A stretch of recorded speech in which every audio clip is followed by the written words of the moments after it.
मेरे प्यारे देशवासियों, नमस्कार। आज देव दीपावली का पावन पर्व है। आज गुरु नानक देव जी का भी पवित्र प्रकाश पर्व है। मैं विश्व भर में सभी लोगों को और सभी देशवासियों को इस पावन पर्व पर हार्दिक बधाई देता हूं। ये भी बहुत सुखद है कि 1.5 साल के अंतराल के बाद करतारपुर साहिब कॉरिडोर अब फिर से खुल गया है। साथियों, गुरु नानक जी ने कहा है, बीच दुनिया सेवी कमाइए त दरगिही बेसन पाइए। यानी संसार में सेवा का मार्ग अपनाने से ही जीवन सफल होता है। हमारी सरकार इसी सेवा भावना के साथ देशवासियों का जीवन आसान बनाने में जुटी है। न जाने कितनी पीढ़ियां जिन सपनों को सच होते देखना चाहती थी, भारत आज उन सपनों को पूरा करने का भरपूर प्रयास कर रहा है।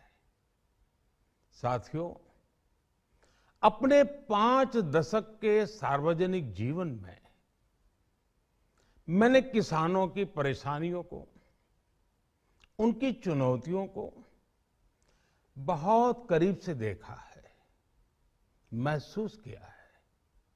इसलिए जब देश ने मुझे 2014 में प्रधानमंत्री के रूप में सेवा का अवसर दिया, तो हमने कृषि विकास, किसान कल्याण को सर्वोच्च प्राथमिकता दी।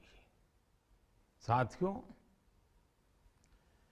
इस सच्चाई से बहुत लोग अनजान है कि देश के 100 में से 80 किसान छोटे किसान हैं।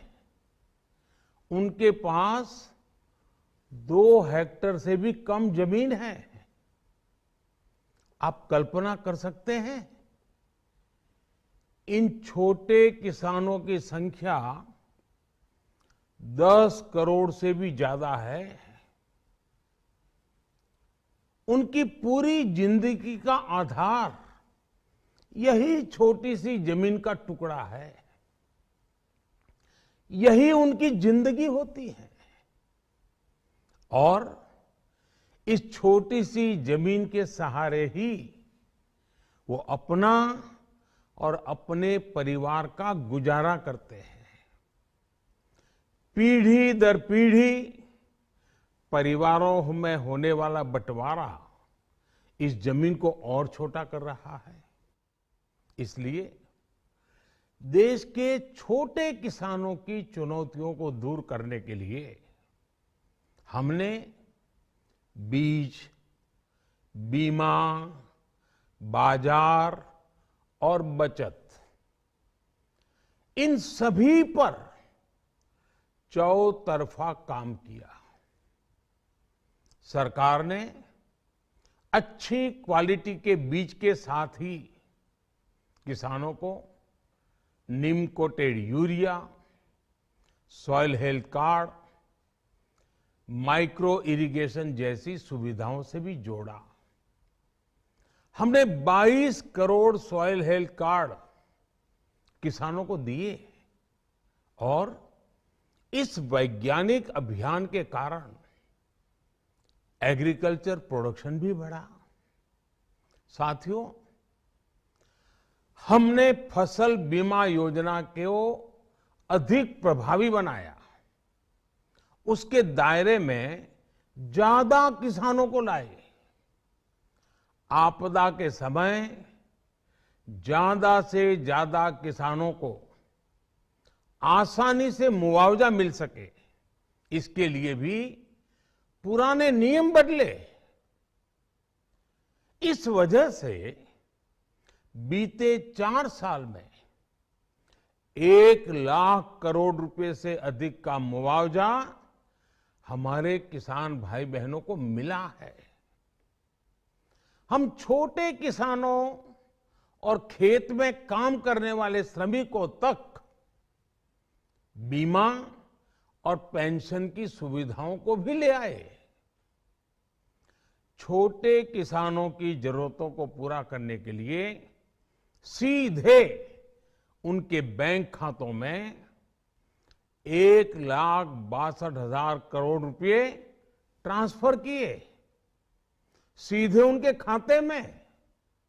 साथियों, किसानों को उनकी मेहनत के बदले उपज की सही कीमत मिले, इसके लिए भी अनेक कदम उठाए गए। देश ने अपने रूरल मार्केट इंफ्रास्ट्रक्चर को मजबूत किया। हमने एमएसपी तो बढ़ाई ही, साथ ही साथ रिकॉर्ड सरकारी खरीद केंद्र भी बनाए। हमारी सरकार द्वारा की गई उपज की खरीद ने पिछले कई दशकों के रिकॉर्ड तोड़ दिए हैं। देश की 1,000 से ज्यादा मंडियों को ई नाम योजना से जोड़कर हमने किसानों को कहीं पर भी अपनी उपज बेचने का एक प्लेटफॉर्म दिया। और इसके साथ ही देश भर की कृषि मंडियों के आधुनिकीकरण पर भी हमने करोड़ों रुपए खर्च किए। साथियों, आज केंद्र सरकार का कृषि बजट पहले के मुकाबले 5 गुना बढ़ गया है। हर वर्ष 1.25 लाख करोड़ रुपए से अधिक कृषि पर खर्च किए जा रहे हैं। 1 लाख करोड़ रुपए के एग्रीकल्चर इंफ्रास्ट्रक्चर फंड के माध्यम से गांव और खेत के नजदीक भंडारण, इसकी व्यवस्था, कृषि उपकरण जैसी अनेक सुविधाओं का विस्तार, ये सारी बातें तेजी से हो रही है। छोटे किसानों की ताकत बढ़ाने के लिए 10,000 एफपीओ किसान उत्पादक संगठन बनाने का अभियान भी जारी है। इस पर भी करीब 7,000 करोड़ रुपए खर्च किए जा रहे हैं। माइक्रो इरिगेशन फंड के आवंटन को भी 2 गुना करके 10,000 करोड़ रुपए कर दिया गया है। हमने क्रॉप लोन भी 2 गुना कर दिया, तो इस वर्ष 16 लाख करोड़ रुपए हो जाएगा। अब पशुपालकों को मछली पालन से जुड़े हमारे किसानों को भी किसान क्रेडिट कार्ड का लाभ मिलना शुरू हो गया है। यानी हमारी सरकार किसानों के हित में हर संभव कदम उठा रही है, लगातार एक के बाद एक नए कदम उठाती जा रही है। किसानों की आर्थिक स्थिति सुधरे, उनकी सामाजिक स्थिति मजबूत हो, इसके लिए पूरी ईमानदारी से काम कर रही है। साथियों, किसानों की स्थिति को सुधारने की इसी महाअभियान में देश में 3 कृषि कानून लाए गए थे। मकसद ये था कि देश के किसानों को, खासकर छोटे किसानों को और ताकत मिले, उन्हें अपनी उपज की सही कीमत और उपज बेचने के लिए ज्यादा से ज्यादा विकल्प मिले। बरसों से ये मांग देश के किसान, देश के कृषि विशेषज्ञ, देश के कृषि अर्थशास्त्री, देश के किसान संगठन लगातार कर रहे थे। पहले भी कई सरकारों ने इस पर मंथन भी किया था। इस बार भी संसद में चर्चा हुई, मंथन हुआ और ये कानून लाए गए। देश के कोने कोने में कोटि कोटि किसानों ने, अनेक किसान संगठनों ने इसका स्वागत किया, समर्थन किया। मैं आज उन सभी का बहुत बहुत आभारी हूं, धन्यवाद करना चाहता हूं। साथियों, हमारी सरकार किसानों के कल्याण के लिए, खासकर छोटे किसानों के कल्याण के लिए, देश के कृषि जगत के हित में, देश के हित में, गांव गरीब के उज्जवल भविष्य के लिए पूरी सत्यनिष्ठा से, किसानों के प्रति पूर्ण समर्पण भाव से, नेक नियत से ये कानून लेकर आई थी।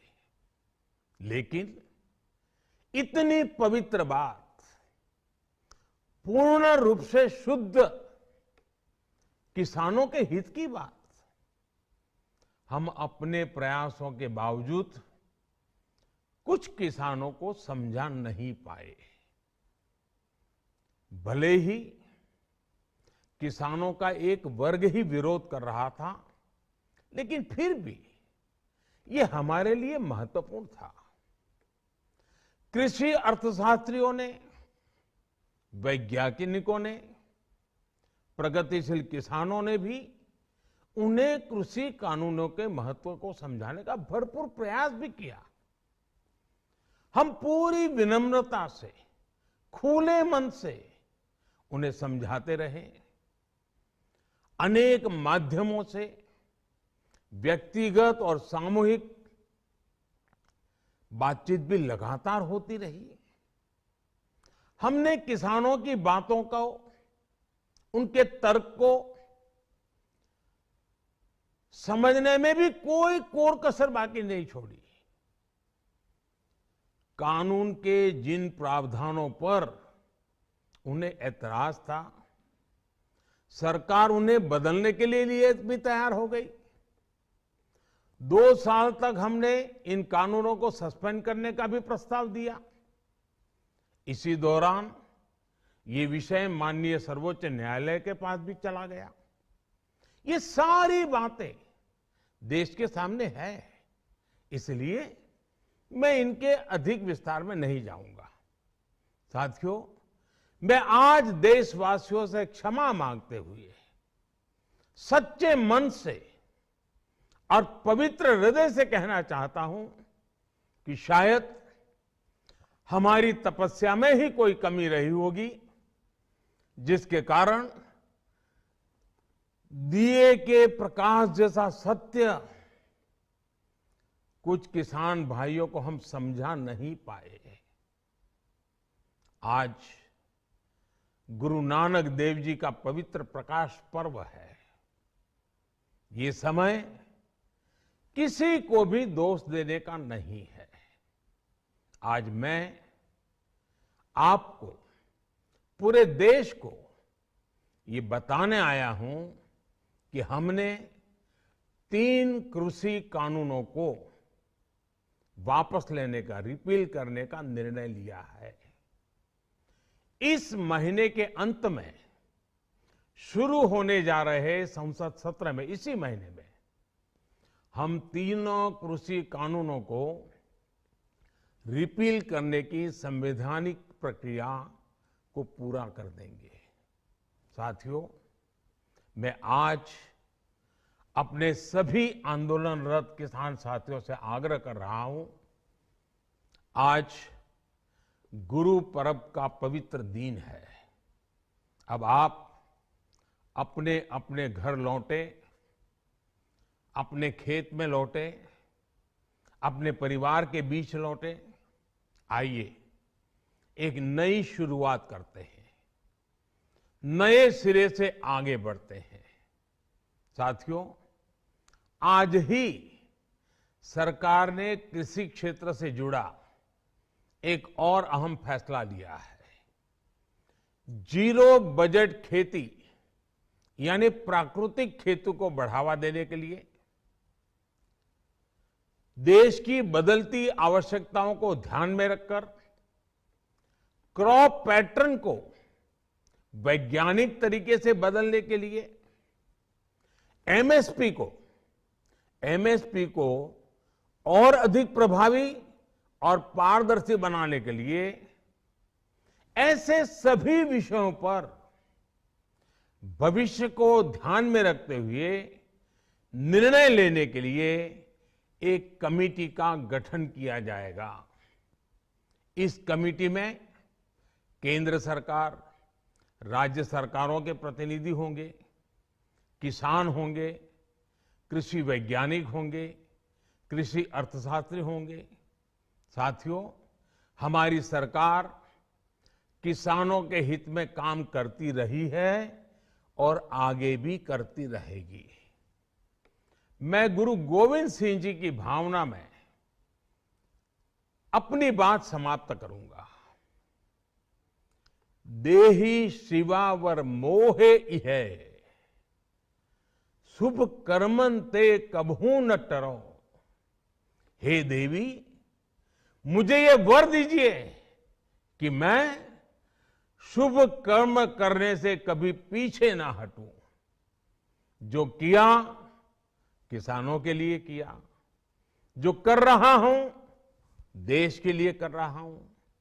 आप सभी के आशीर्वाद से मैंने मेहनत में पहले भी कोई कमी नहीं की थी। आज मैं आपको विश्वास दिलाता हूं कि अब और ज्यादा मेहनत करूंगा ताकि आपके सपने साकार हो सके, देश के सपने साकार हो सके। आपका बहुत बहुत धन्यवाद। नमस्कार।